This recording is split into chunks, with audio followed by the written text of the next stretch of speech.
In this era of grave spiritual crisis, it is not enough to simply know about your Catholic faith. That is why we need a Catholic toolbox to equip us with the practical skills necessary to live our Catholic faith to reach our ultimate goal, which is heaven for all eternity.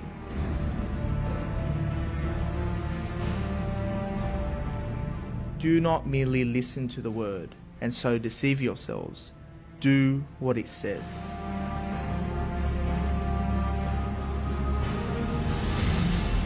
Join us every Tuesday night at 8 p.m. for the Catholic Toolbox as we hand you the tools to go forth, live the faith, and change our modern world today.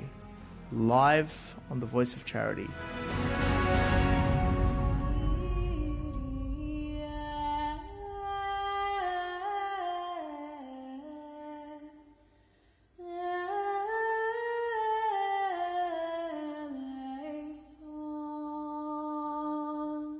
And welcome back to another week on the Catholic Toolbox, the art of practical Catholicism. I'm your host and founder, George Manassa, here as we equip you with practical tools to live your Catholic faith in our modern world of today. And especially when we really think of the approach to the modern world, what really came to mind over this past month for me was the role of the diaconate in the church today, especially after the Second Vatican Council. And so that's why it times very well with the book launch of a good friend of mine, Deacon Burke-Sivers. Welcome back to the show, Deacon. Thank you, George. It is great to be with you as always. You know, George, you're the only person I don't mind getting up this early in the morning in the States for, man. So I appreciate you very much and the work that you're doing in the Lord's Vineyard, and I very much want to support you. So thank you for having me on again, George. Thank you very much for being with me. I was actually telling my wife about Deacon getting up early, the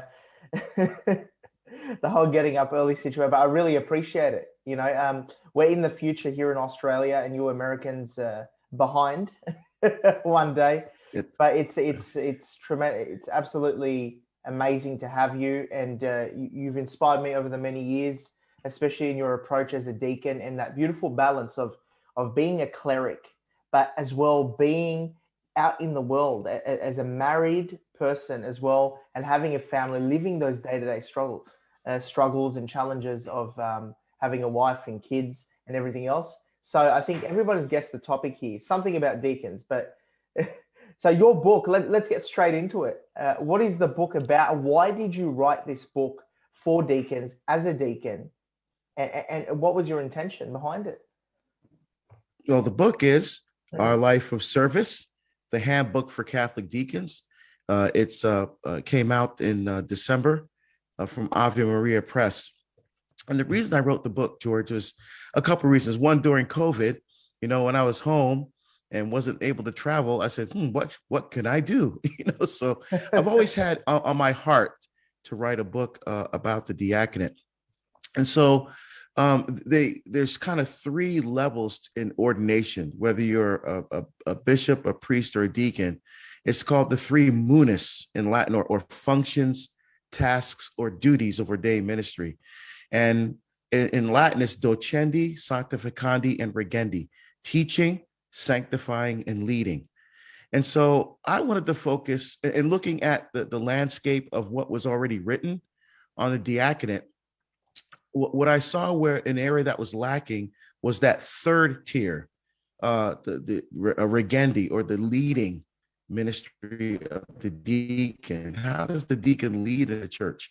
Because if you look at the Second Vatican Council that you referenced, it says at the lower end of the hierarchy is the deacon, right?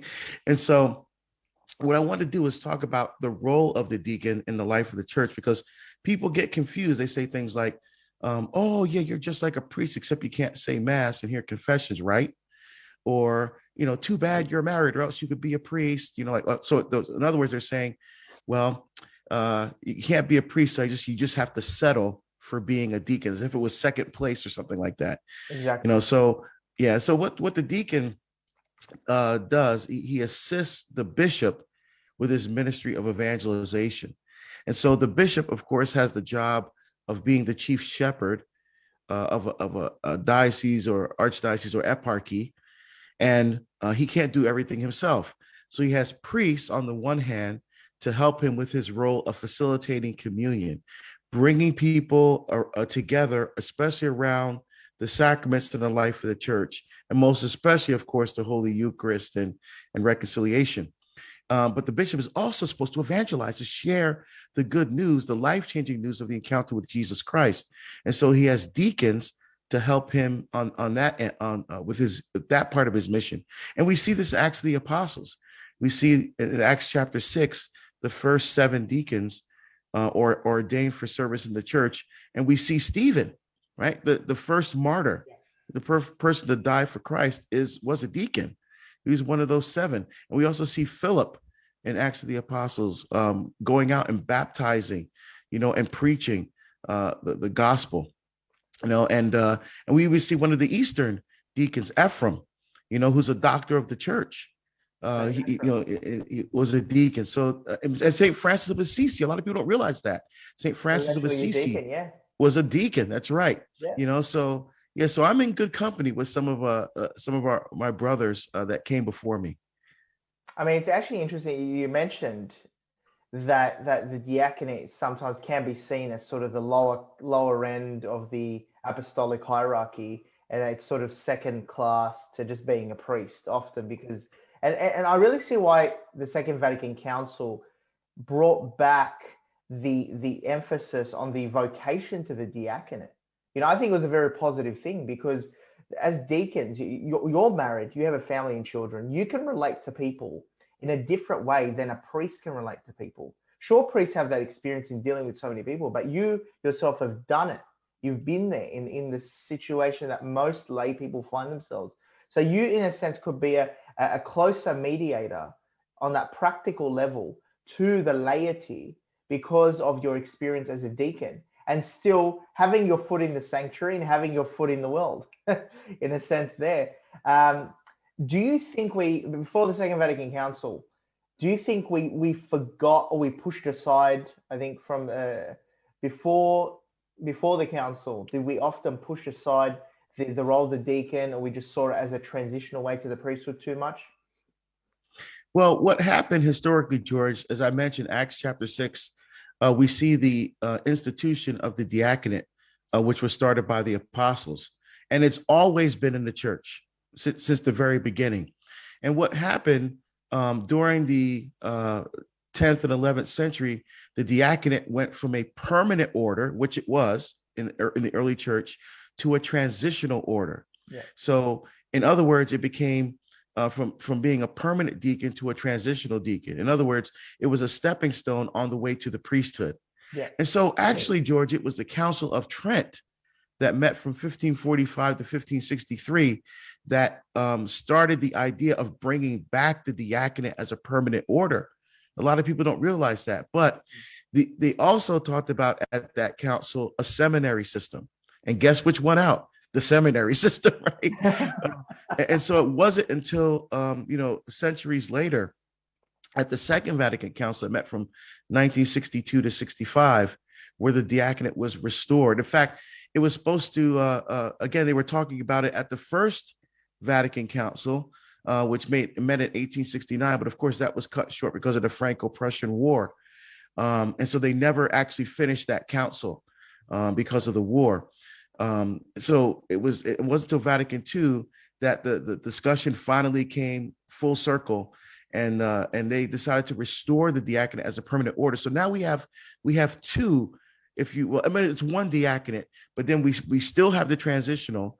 So in order to be a priest, you're ordained a deacon first, then you're ordained a priest, and we have also permanent deacons, men that remain deacons for their entire lives.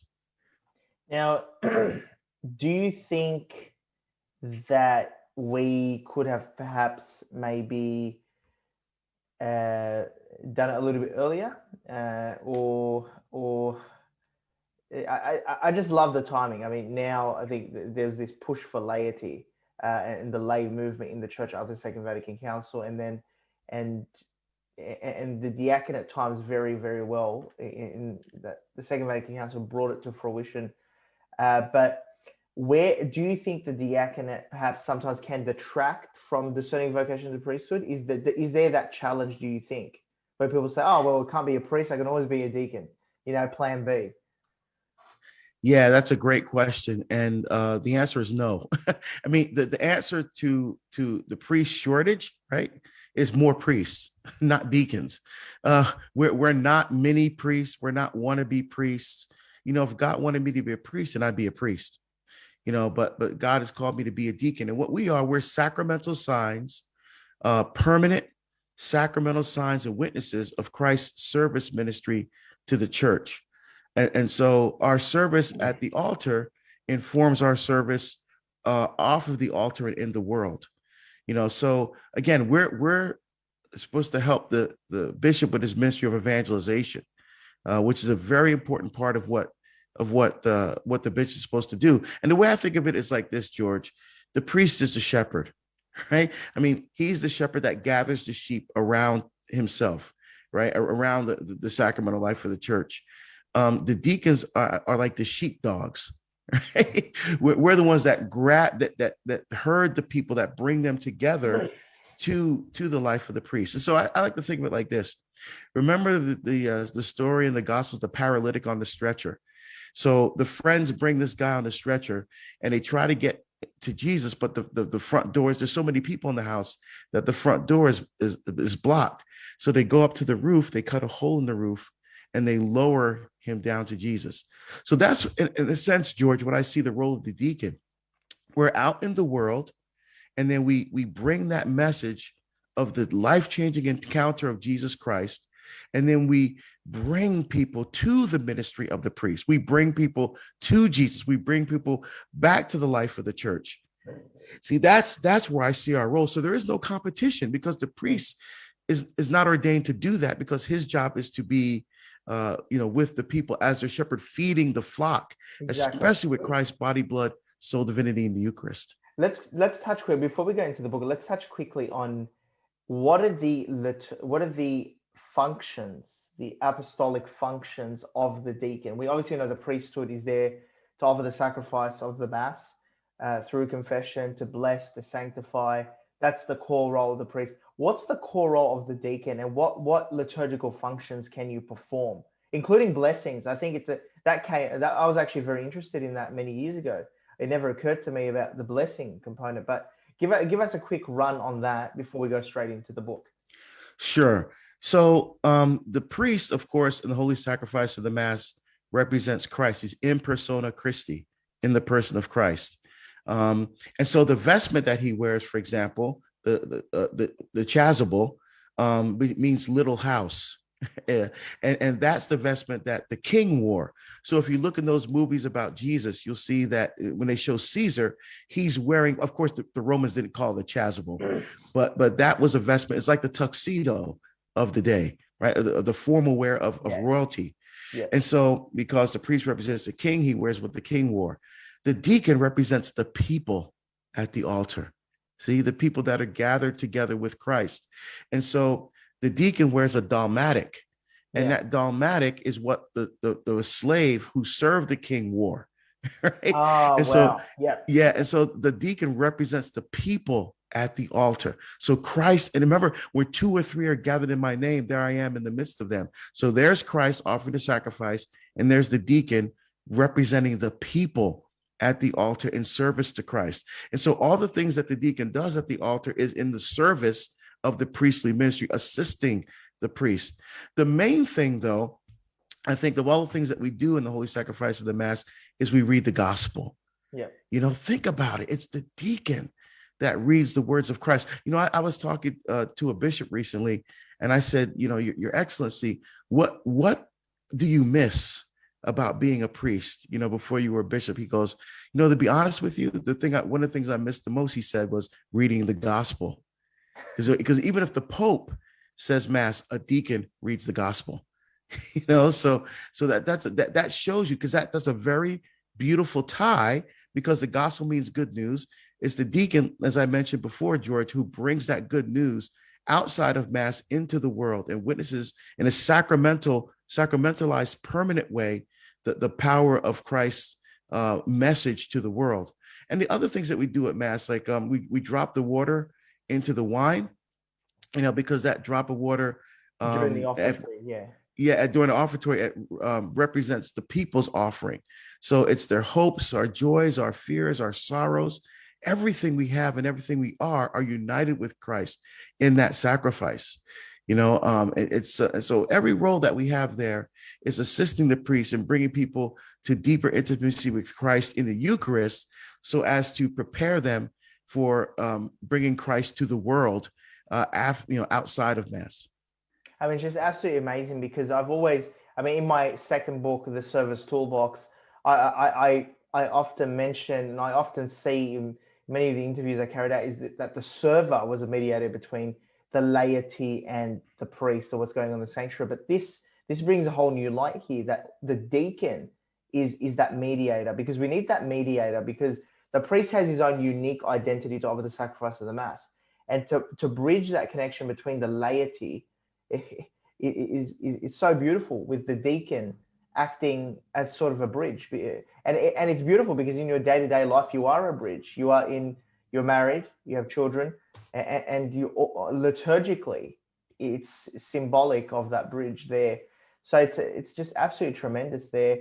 And let's go into your book and why you chose to write it. And let's travel through chapter by chapter and section by section of how you want to explain it to people, so that we can really sort of kick this off. And I've been speaking personally to some deacon friends of mine. I've actually been mentioning this book to them, and they're quite interested as well, because there isn't many books written by deacons for deacons, at least here in Australia.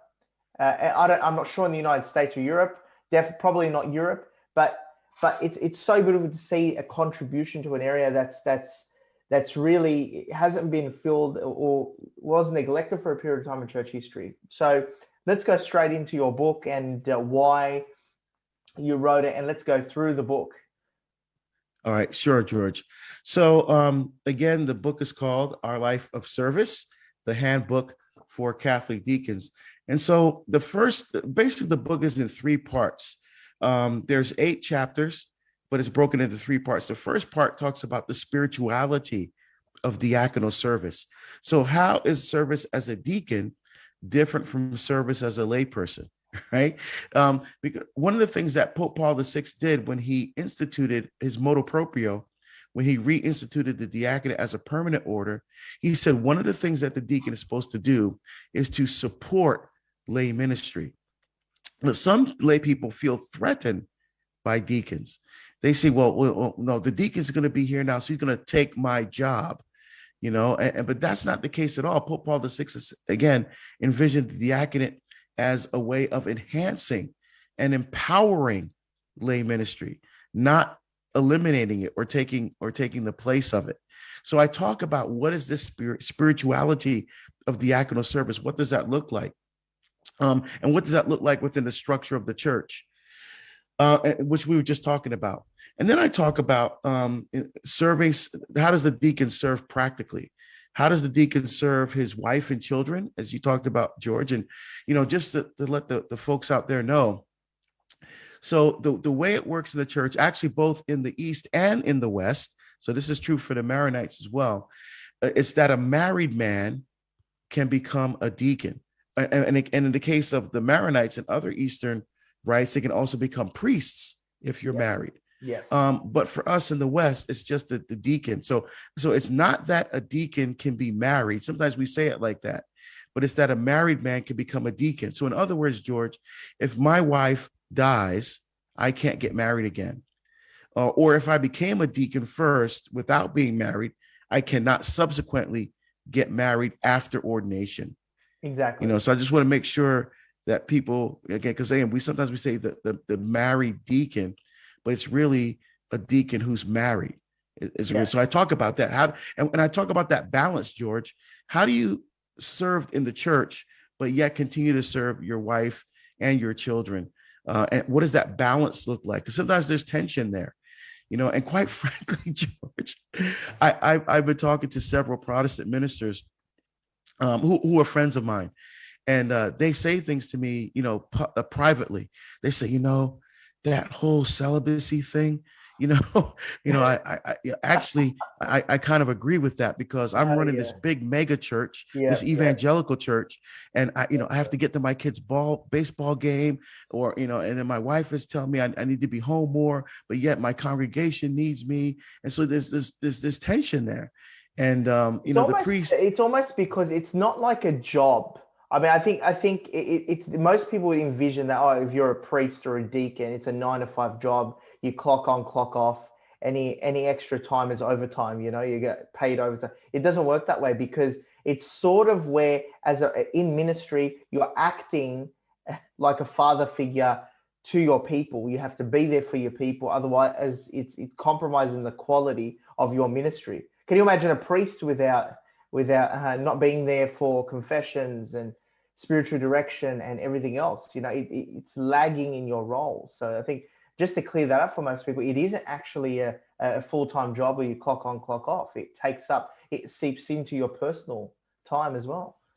And it's beautifully said, George. And in fact, look at the practical. Look how much a priest makes. They hardly make anything. I mean, you can't raise a family on what a priest makes in a parish. I mean, that's ridiculous. But anyway, and I also talk about, in that middle section of the book, George, about serving in the parish. So some of the things we were talking about before, how does the deacon help and empower lay ministry in the Yeah. life of the church? And then the last part of the book is about serving outside of the church, because like, for example, prison ministry, or working with the elderly in assisted living communities, working with the poor and disenfranchised on the streets. And so what I did, George, in the book is I have essays from my brother deacons from all around the United States. In each of these different chapters in the book, I have them write a reflection essay on their experience of working and living as a deacon in each of these areas. And so it's wonderful. So it's not just me writing. I also have my brother deacons joining in. And one thing I think that's unique about this book is at the end of every chapter, I have questions for self-evaluation, right? So if this is not just for deacons, this is for men that are considering the diaconate as well. In fact, I already know of several dioceses in the United States that are using this book as part of their formation program for men who are considering being deacons. So there's questions for self-evaluation, there's a goal-setting exercise, and there's a closing prayer at the end of every chapter, which I composed all these prayers myself. That's great. Sounds very similar to the practical tools. Exactly. And I think I might have had that in mind when I was writing this book about some practical tools. I'm happy to help, and that's the whole art of practical Catholicism. We want people to get practical in any aspect of the faith.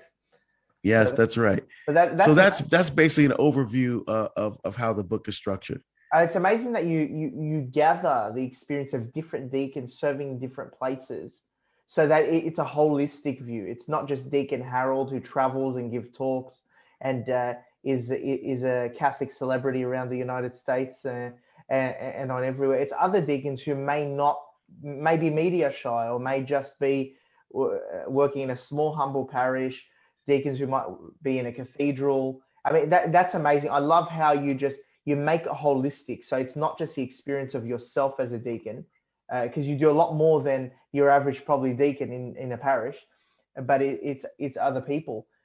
Now, yeah. So the guys that I have, for example, they've been ordained. I got guys who are newly ordained. I guys who are ordained, over 20 years. Wow. I have deacons in there who are married and have young children. I have guys in here whose wife died, and now they're exercising their ministry as celibacy. How do they live out the life as celibate deacons? I have my brother deacons who are doing apostolates around the world. There's a couple guys, like there's a guy that does a tremendous work on the continent of Africa. And another one of my brother deacons who's doing great work in Vietnam and in the Philippines with the poor. I mean, so it's just a broad variety of my brother deacons and bringing their life experience and their witness to the power of the diaconate. So even when this book is even for lay people who just want to understand the diaconate better. So we have deacons in our parish, and the only time I really see them is at Mass. What does deacon really do? So his book is helpful, not just for deacons, but again, for men in formation and also for lay people to better understand the role of the deacon in the life of the church. Do you think lay people can learn from this book? I mean, your average lay person can grow themselves from this book by understanding the diacon and by applying that sort of bridge understanding between the sanctuary and their day-to-day life. Could that act? How do you see it in that respect? Oh, that's a great question. In fact, back in 1998, the Vatican put out a document on the directory for the life and service of permanent deacons. And one of the things it says in that document is that when the deacon serves at Mass, he serves as a witness to the laity. He actually helps to strengthen the faith of the laity at Mass because he represents them at the altar. And so, if the lay people in the pew want to see the reverence that they're supposed to have for God at Mass, they look to the deacon. Because when you see the deacon functioning liturgically properly, right, and not doing his own thing, when he's functioning properly liturgically at the altar, then that actually strengthens the faith of the people. And so it's a beautiful relationship. Because there is a difference, and I did allude to this from the perspective of a server in the service toolbox, that when, especially this definitely, and you mentioned it very well as a deacon, because people will see you out there with your family, with your kids, sort of as a sort of not lay person, you are a cleric, but in the state of a lay person in a sense, but then you have that bridge. You have one leg in the sanctuary, one leg in the sort of in the world, in the real world, and people look up and people can relate to that better in many senses than the priest who doesn't share that life experience. The priest has something else to bring in his own identity. But I think it's beautiful how there's that bridge through the server. There's that bridge, that overarching more bridge through the deacon, through to the sanctuary, through to our Lord. It's a nice gradual way that we lay people can bridge ourselves into the sanctuary, into the life of the church. That's how I see it, really. No, yeah, you're exactly right. I love that. That's a very beautiful way of looking at it, actually. And it shows, I think, the beauty of the continuity of the church as well. That everybody has a role to play in the sacrifice of the Mass.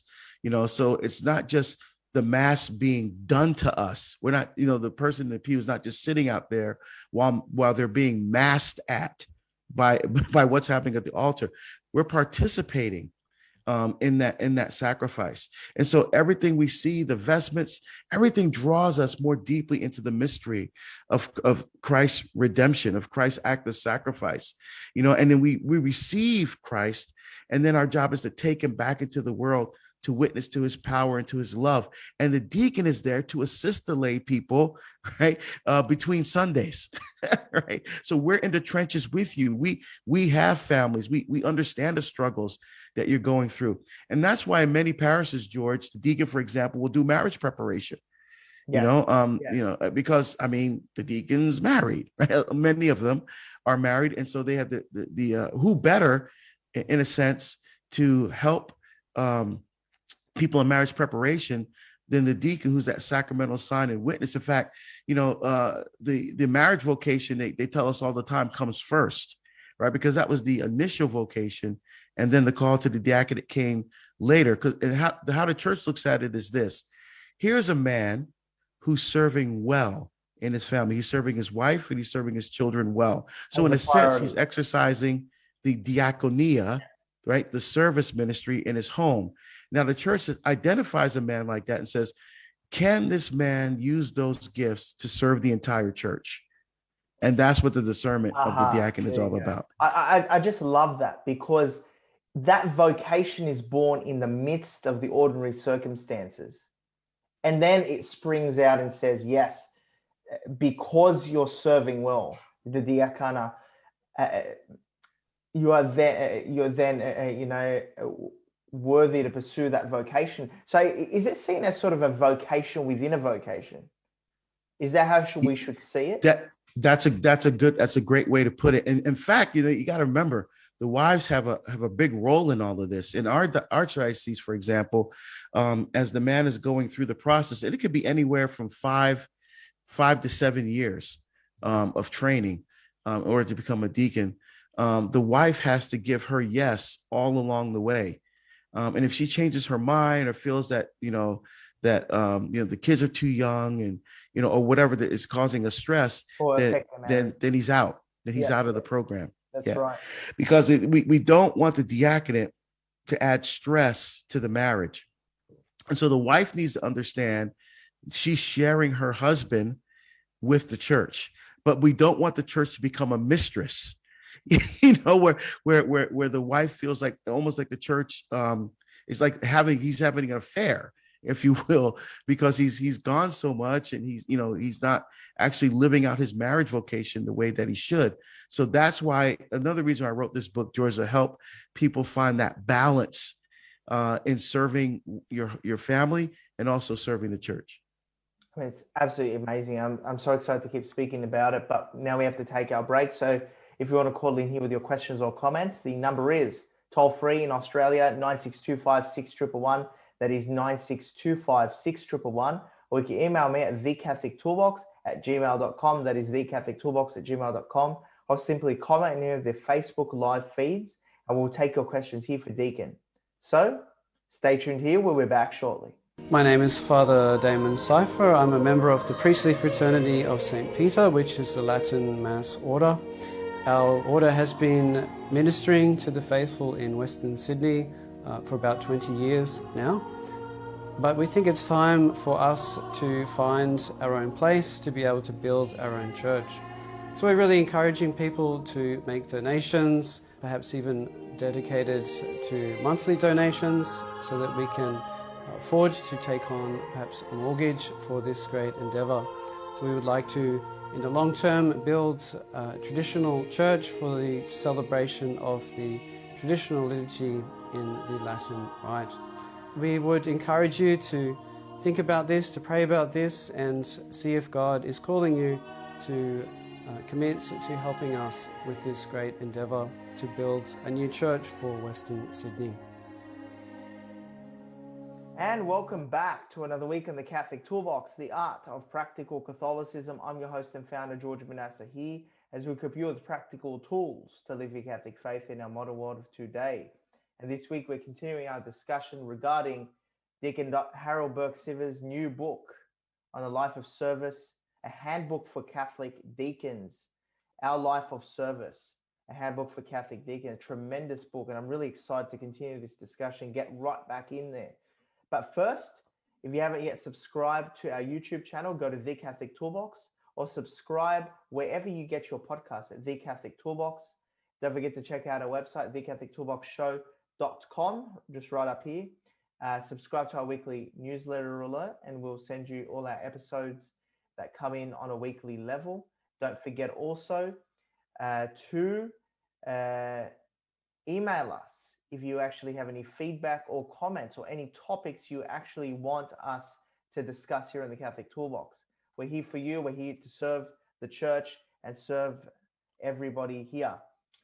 We're going to continue with our discussion, Deacon, regarding this tremendous book. I'm already excited. I can't wait to get a copy and really study it and really understand more about the role of the deacon in everyday life. We spoke about the book and why you wrote it and why it was such what inspired you initially. But I think it's a topic which many people never wrote about for a while. We often pushed it to the side, and you've met that need there, Deacon. So what does it take? How does someone know? The first question I'll throw at you. How do you know what are the let me word this correctly. What are indications in your spiritual and ordinary and everyday secular life that perhaps you may have a call to the diaconate? Yeah, that's a great question. I think a couple things. One that I alluded to earlier was that, you're serving well in your family. That's where it all starts.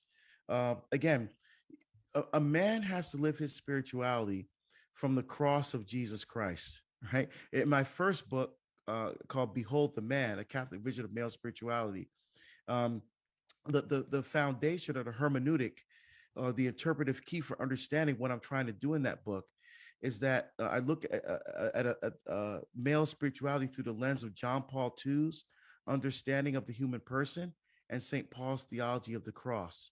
And so in the book, I talk about how a man has to live his spirituality from the cross. So in other words, the way that Christ broke himself open and poured himself out in love and sacrifice and service to the church, and he gave us the model, I have not come to be served, but to serve. And that word servant is diakonia, right? It's the diaconal ministry.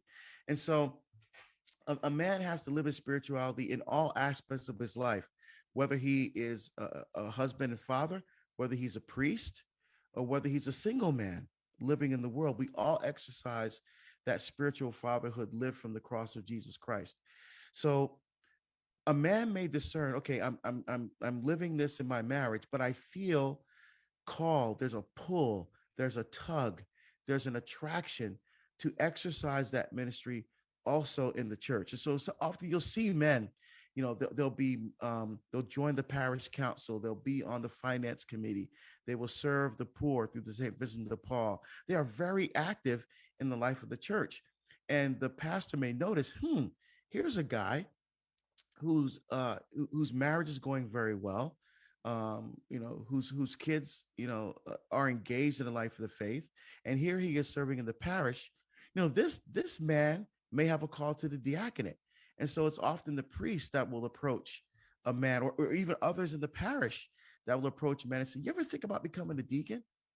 And the guy said, well, it kind of crossed my mind, but I never really thought seriously about it, and so the priest may help and assist that man with the process of discerning, is God truly calling me to this ministry in the life of the church? So it starts off with that natural sense of what they're already doing, what they're naturally yes, already inclined to. I think that's the way to weed out. When we try to discern things, I think sometimes in life of the church, we overmarket vocations, and we I don't know, free lunches, free stuff, expos. I think that does a disservice to vocations. But I think when we just harness what people are naturally doing, someone who, as you said, is involved in parish council, may have been an acolyte for 10 years, his kids are grown up, it's already naturally what he's doing, then we can talk. So in a sense, that's what you're saying. Are there any other indications that you look for apart from these things? Are there any outward sort of signs that you could be called to become a deacon?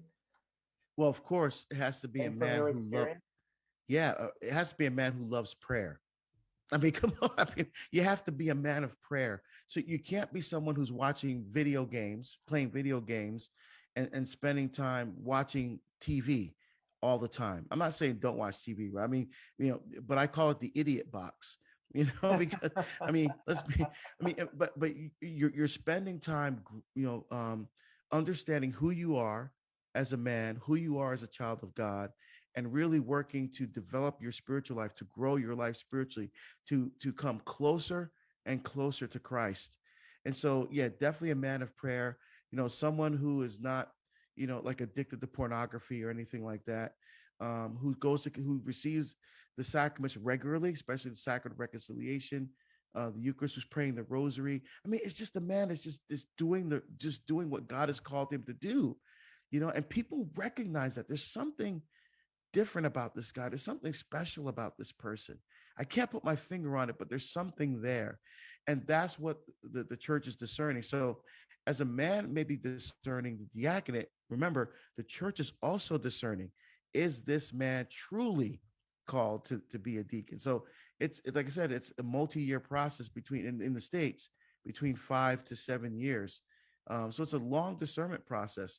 And again, the wife is a very integral part of that, because along the way, if she is not comfortable, if she, if she feels, again, the kids are too young, or maybe he's not balancing things well between preparing for the diaconate and the life at home, then the wife can pull the plug, and once she withdraws her support, then the guy's out of the program.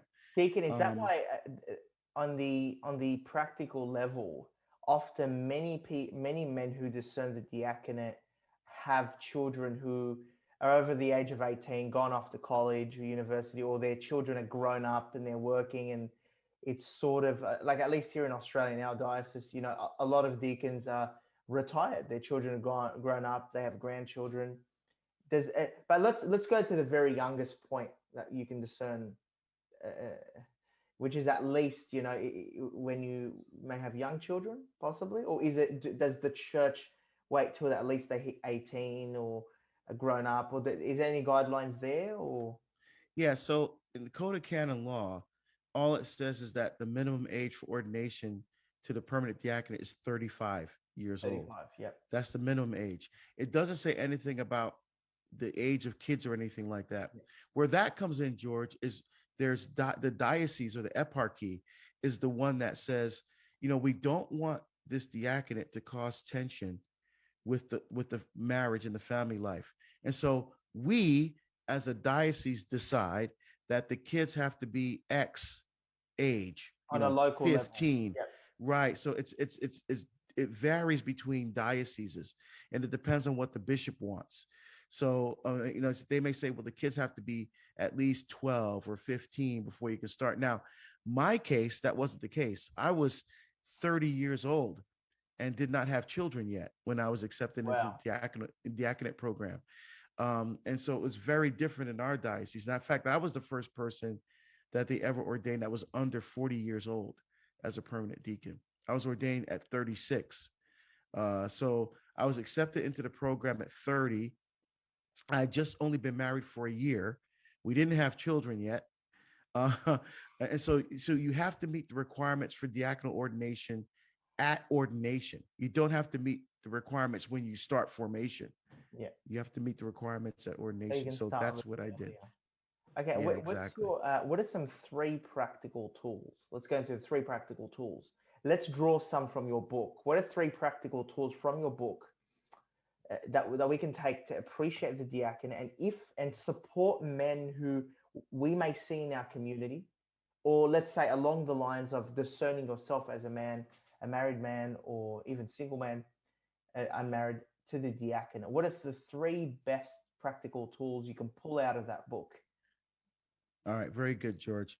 So I would say, for example, I have a reflection here in the section on serving my wife, a reflection on Ephesians chapter 5, verse 25, which says, "Husbands, love your wives as Christ loved the church." So I think, and I in the book I have a goal setting exercise and some questions here, some very practical things. Again, I'll just read it.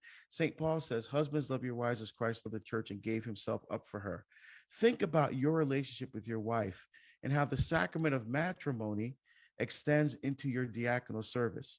Make a list of concrete actions that you can take over the next 30 days to improve your marriage that will enhance your diaconal ministry. Or even if you're in formation, think about, okay, what am I doing in my marriage? What things can I do now that will actually enhance my ministry as a deacon? And that's what I found, George, by taking these steps here. What you realize is that the marriage enhances the diaconate and the diaconate enhances the marriage. So it's both and. So that would be one thing, reflecting on Ephesians 5:25 and making that list of concrete actions that how you can improve your marriage that will again help your diaconal ministry. I think that's very, very important. Tools, Deacon. Very, very, very, very practical there. Yeah, I think you described it very well. What really got me, what you said there, was that once you become a deacon, that should be enhancing your married life, shouldn't it be? If Yes. it's a vocation within a vocation. Yes, that's right. So they both help to empower each other, actually. Yeah. So that's what I found. I've been ordained 19 years now, and I found that to be very, very true. That one actually helps. So the being a deacon helps me to be a better husband and father, And being a good husband and father helps me to be a better deacon. Excellent. Absolutely. And let's go into practical tool number 2. All right. So this one is serving the parish. So here I say the Good Samaritan parable, which we're all familiar with, is a powerful example of God's love and mercy. The deacon's ministry parallels that of the Good Samaritan and can be a source of healing and reconciliation for many who are suffering. So identify the current outreach efforts in your parish. So in other words, what is happening in your parish now to outreach to the poor, to the disenfranchised, to maybe there's a ministry for divorced people, for people who have lost children, for parents who have lost children. And if there's not anything like that in your parish, identify that. Maybe you could be the one to help start that ministry in your parish. Prisoners, former prisoners who are homebound, maybe who have had abortions. Is enough being done in the parish? Evaluate your parish plan and propose revisions that will allow parishioners to be better Samaritans to each other and to the local community. See, so that deacon is acting as the bridge between the Gospels and the teaching of Christ and the person in the pew, identifying the needs of the parish, looking for those who are underserved in the parish. Like, for example, how many ministries do you have in the parish for parents who have lost children?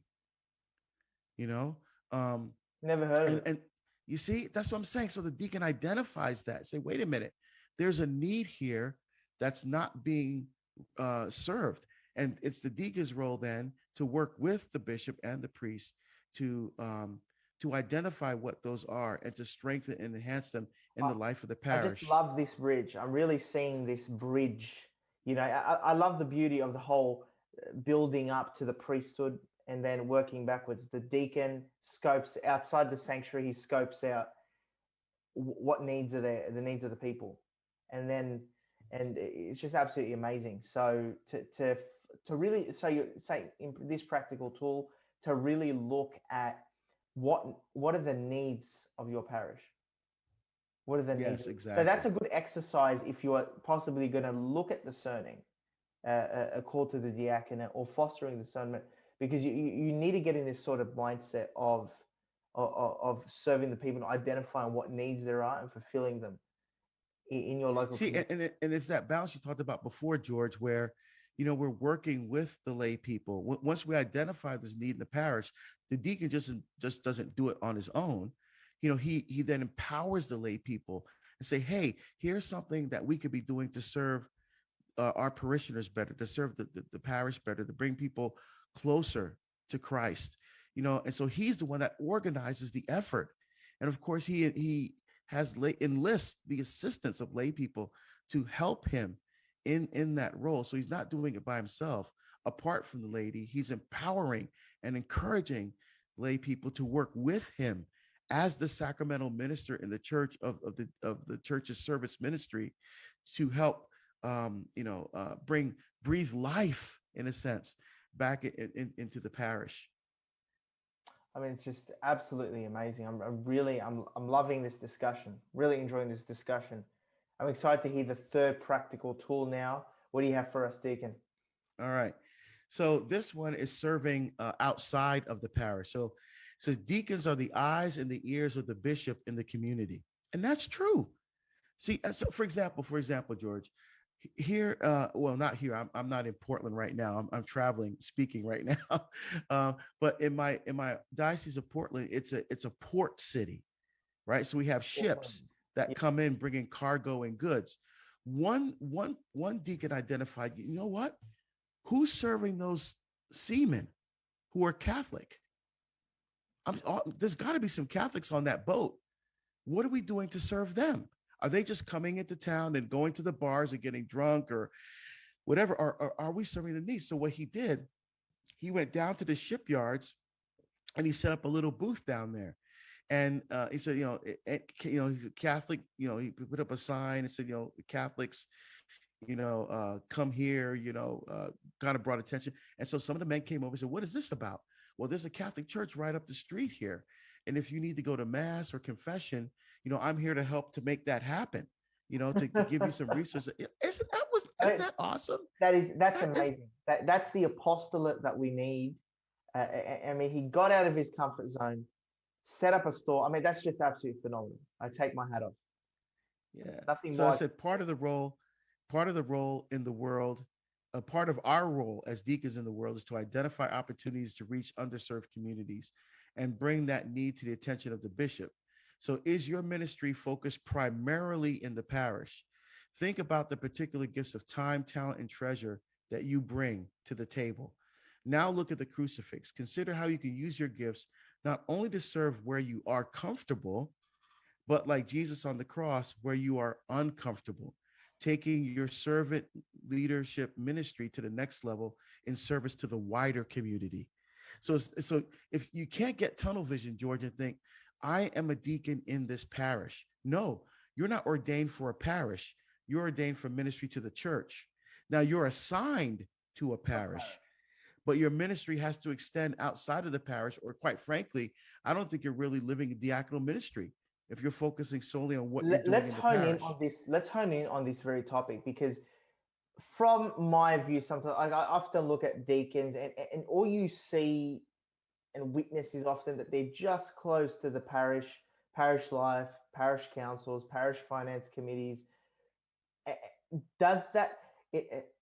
How can deacons and be able to discern the diaconate, who will be our future deacons, approach that better, where they're not just stuck within the walls of the parish, but actually go out and actually look? A parish is actually a territory. As you know, it covers a territorial area. How can they be more evangelical in the secular world if they are really a bridge? Yeah, Like what you're saying. so let me give you a practical example there, George. So, over the years, if you've been in parish long enough, you see people come and go. People who are very active, and also they retire, and and they're no longer active in the parish because now they're living in an assisted living community, right? So, how can we still keep those folks connected to the parish? I mean, the parish has been a part of their life for so long, and now they're elderly, they're living in assisted living community, they can't get the mass every week, they don't, they no longer feel like they're part of the parish. It's the deacon that acts as that bridge between that person and the parish, right? So what we saw during COVID, we saw a lot of people live streaming masses, and many people who are watching, at least in our situation, were people who have not been to church for a long time. So that was a way to reach out to them. And so now, coming out of COVID, it is the deacon, right, that makes the effort to still make sure that those people are connected to the life of the church. Right. Exactly. And so in a very practical way, the deacon is still reaching out to those people, just like in the way that Zoom and other things reached out to people, but it misses that human element. Remember, we're an incarnational church, right? So we need to be with each other. The word became flesh and dwelt among us because God wanted to love us with his own heart, right? He wanted to touch us and experiences in his own person, as a second person of the Trinity. And so the deacon carries that ministry forward outside the walls of the parish, to the prisoners, to orphanages, to prenatal centers, and to assisted living communities, to all of those who need to hear to atheists, right? All those who need to hear the message of the life-changing encounter with Jesus Christ. The deacon brings that to them and shows them the love and the life of Christ through his ministry of service. And perhaps that can be done by creating parish ministry within the parish, utilizing resources of the parish and the laity in the parish to possibly then go out and do something outside the parish. That can possibly be a great idea. Center it outside. I love the approach of that deacon who went to the cargo terminal and set up that's something that's not just within the walls of the parish, but gets out and is missionary to draw people back. Often, I mean, I like sharing this idea. And I suggest it to many people. I mean, a great way to sort of bring people back is we have a register in each parish of baptisms, confirmations. We have a record, we have data of who's been baptized, who's been married in this parish. Why not give them a call and say, like sales managers? And Exactly. sort of bring people back. Hey, I'd love to come and see you. I noticed you haven't been coming to church, for a long time. Why don't we come out and see you and have a coffee and bring people? There's great ideas to really just re-engage people, and all it takes, it may be, is a phone call. Exactly. And another practical thing that we're dealing with in this country, George, is the race issue. Yeah. So I think when you have a parish where you have a diverse group of people, bringing those people together, and the deacon is the one that facilitates the process of allowing people to hear their stories, right? So you have a person who's Filipino, you have a person maybe who's Lebanese, you have a person who's from Nigeria, and they're sharing their experiences of what it's like and the struggles that they have for living their Catholic faith in another country. How are they working to keep their kids Catholic? So we're appreciating the gifts of cultural diversity that we all bring to the life of the church. Again, that's another beautiful way the deacon can facilitate that inside and even outside the parish. And what example liturgically should a deacon set for the rest of the laity in the pews, especially Oh, given the liturgical crisis that we face in the West, in the Roman Rite? yeah. One of the things that has to happen, George, is the deacon has to understand liturgically why he's doing what he's doing. So it's not just stand here, hold your hands like this, move here to there. Why? What's the theology behind of what you're doing? Because when the deacon serves well at the altar, that empowers and inspires people. I can't even tell you how many times people say, "Oh, deacon, I love when you serve because you serve so reverently," which means what? They're noticing, George. They're watching. They're watching my posture. They're watching how I proclaim the gospel. They're paying attention. And Absolutely. so my reverence at the altar should, they should look at me and say that and take the key from Exactly. me Yeah. of how they're supposed to, what their posture, what their attitude is supposed And to you've be like noticed sitting in the pew. people learn from you. They look to the deacon. They see the deacon in everyday life outside the sanctuary, and they see you in the sanctuary. You're in that hybrid sort of state in both ways. And as a server, I've had countless times where people notice when you do carry your whatever your ministry is in the sanctuary as a deacon, as a priest, people notice, and it helps people to pray. It brings people close. It sets the standard. You set the standard as a deacon or as a server. Whatever acts as a bridge between the sanctuary and the laity helps people to orient themselves as lay people. And then when they see you out there as deacon carrying out his ministry as a married man, it's just that perfect equilibria, that balance that people need to see. Because often if it's just the priest doing everything and the priest is a completely different lifestyle and person and identity, which is a good thing. Of course, he's Jesus Christ in persona Christi. But on that practical level, there's to break it down, working down from the priest is the diaconate, is what used to be the subdiaconate, interestingly, in the extraordinary form, and further down. It's just a beautiful balance, I think, our Lord establishing in His church for us to be able to participate beautifully in the life of the church. It's not just a priest here and laity here, and there's no bridge between. I love the bridge. I really love the bridge. It's really a pontiff. Outstanding. Yeah, So very good. so, Deacon, what are your, actually, we do have a question coming in here from Abby. Abby's emailed us. What's your favorite part of being a deacon, and what do you find as the most difficult challenge of being a deacon? Thank you very much, Abby, for your question, who's emailed us here today. That's a great one, Deacon. Yeah, that's a great question. George, when people ask me that question, they typically think I'm going to say being on EWTN, right? Having 9 television series on the network, or Or the traveling Catholic around the Toolbox world, at 4 a.m. or serving at the Vatican, something like that. They think, well, that's exciting.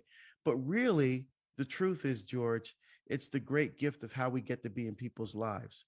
It's when you're at the hospital and there's a child going through a cancer treatment, and the kid is writhing in pain, and the parents are there crying because they can't really give comfort to their child, and you're there with them representing the church, in that moment of pain, that moment of crisis.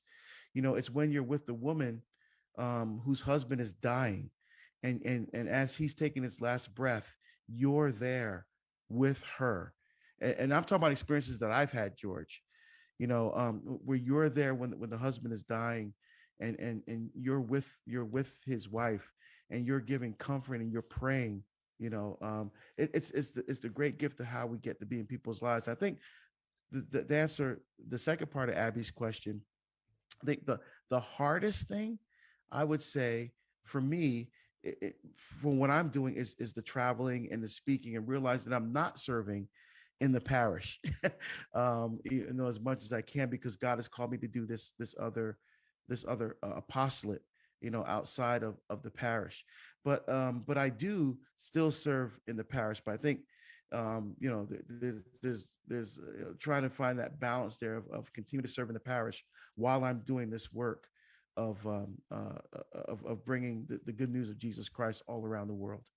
But even this great work that you're doing in the media, it gets you out of that parish. I mean, we're not just called to be in the parish. I think it's a beautiful balance that you're serving in the parish, but you're also getting out as a deacon into the mission, into media, where we do need. Again, I think it ties beautifully there in what you said before. Yeah, absolutely. Because most deacons, again, will go to the prisons and hospitals and Stay in the parish life. Yeah, yeah, within the parish boundaries. It's just that God has called me to do is outside of those parish boundaries, and even outside the But it boundaries of the shouldn't United just be in States. the parish. It shouldn't just be in the parish, which Right, is exactly. And beautifully. that's really the point of the book, is that if you're serving in the parish, you're not living fully the life of diaconal ministry. Because look, remember in Acts of the Apostles, Philip, wasn't serving in a parish. Stephen wasn't stoned to death in a parish. I mean, these guys were preaching and ministering outside of the walls of the parish. So I think those are a couple of wonderful examples of, again, it's not either or, it's both and when it comes to service. Yeah. Service But it church, really gets us to understand what a parish is. It's really not just four walls, but that's supposed to function as a base to evangelize that territory or area that covers the parish life. And you're supposed to be out there in the field, in media, helping prisons, seeing what you can do, and then coming back to support that parish as well. It's that beautiful balance, I think, Deacon. But thank you so much. And where can people get a copy of your book? Please tell us everywhere that we can access for our listeners. So Amazon will have it. Or you can go to my website, deaconharold.com, and scroll down. You'll see actually 5 of my books there. You can just click on the book. You can order it directly from the publisher, Ave Maria Press, as well. So it's published by Ave Maria Press. You can obviously get it from there as well. Perusia, for those here in Australia, you can access it from Perusia. Perusia will have copies of the life. So if you can show us the book again for people, Deacon, if you can lift up the book just for people to see. Our Life of Service, the Handbook for Catholic Deacons by Deacon Harold Burke-Sivers. It will be available, or people can simply type it in Google with your name, and it should be able to come up, or wherever you get your books there. I'll definitely be getting my copy. I'm really excited, Deacon, to take a read of this, and obviously give it to my friends who are deacons and looking at the diaconate. And thank you so much for being with me here tonight, Deacon. It's always a pleasure to have you, and looking forward to having you next time on the show. Thank you, George. It's great to be with you and with all your listeners as well. Thank you very much for tuning into the Catholic Toolbox, the art of practical Catholicism. I'm your host and founder, George Manassa. Until next week, God bless, take care, and take action.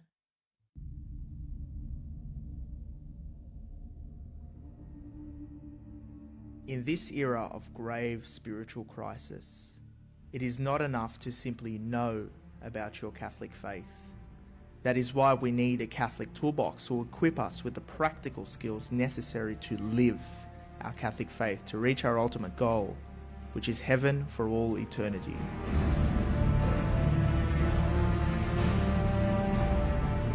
Do not merely listen to the word and so deceive yourselves. Do what it says.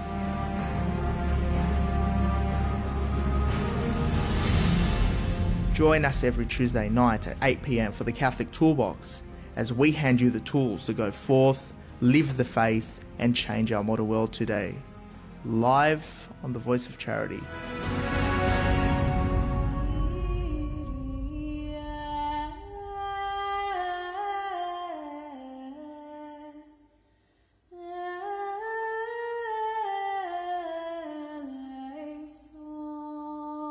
فكرت جبلك ورد بالأول، تذكرت إنه الورد رح يدبل، فكرت اهديكي دهب مشغول